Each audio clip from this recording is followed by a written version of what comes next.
So I'm talking here to Frank Peters from the Frank Peters Show. He's an investor, he's a software creator, he's a successful entrepreneur, and he's here in the Netherlands, and he basically is part of the jury. Frank Peters, if you would have 3 lessons which you've learned from investing, what would they be? Well, write a lot of checks.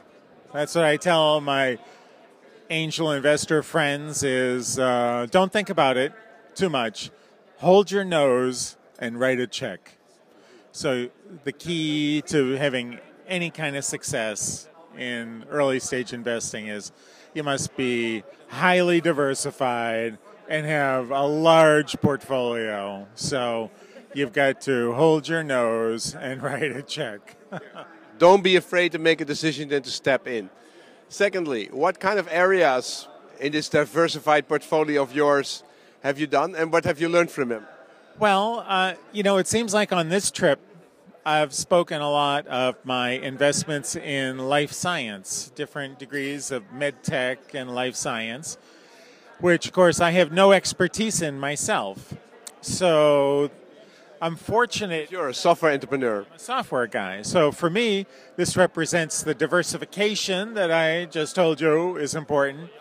And I'm just fortunate in that many of my peers in Los Angeles are life science and med tech experts. So when they say this is a good deal, Frank, I just hold my nose and write a check. And then we're back to lesson number 1. You've been here now in Getting the Ring. How did you get involved with that project? Well, are you familiar with Simbid? My friends at Simbid, they were one of the sponsors of the event. I moderated a panel discussion on crowdfunding in Moscow in April, and my friends from Simbid, one of them, Korstian Zanvilet, was on my panel. So he nominated me as a judge or a champion here. So that's what I owe to my appearance here. And you have a little bit of the role of the grumpy guy in the Muppet Show, which you're doing an excellent job of. It comes so naturally to me. I know. I didn't have to study or read anything in books. So if you compare all the other startup pitches, what did you think of the Dutch Get in the Ring startup? Well, one thought is the format was a little complicated, right? The teams versus each other.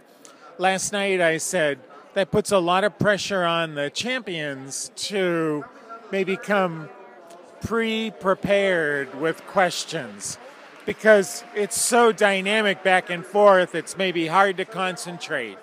Or maybe that's just for me. So I said to some friends today, I often prefer to sink my teeth into an entrepreneur one at a time, chew them up and spit them out, and then move on to the next one. What did you think of the level, and what was your favorite candidate? Oh, so favorite candidate, I had so many, and that changed over time, I think. Tonight's winner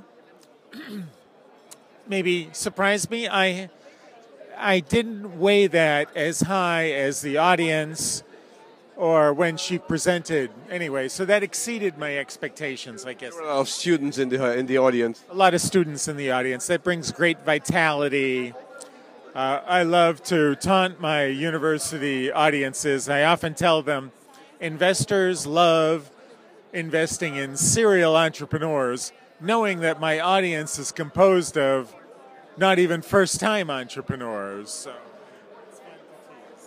What did you think of InCrowd? InCrowds?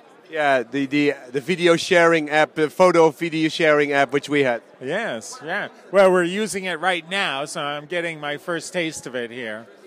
One, of course, I like when we talk about the team, the fact that the founder has been a serial entrepreneur. So he's done that. He knows how to put together a team. You've got a following of talent working with you right now. And of course, we all understand that team is the #1 most important aspect of a startup group. So that's the big advantage you have. Thank you very much.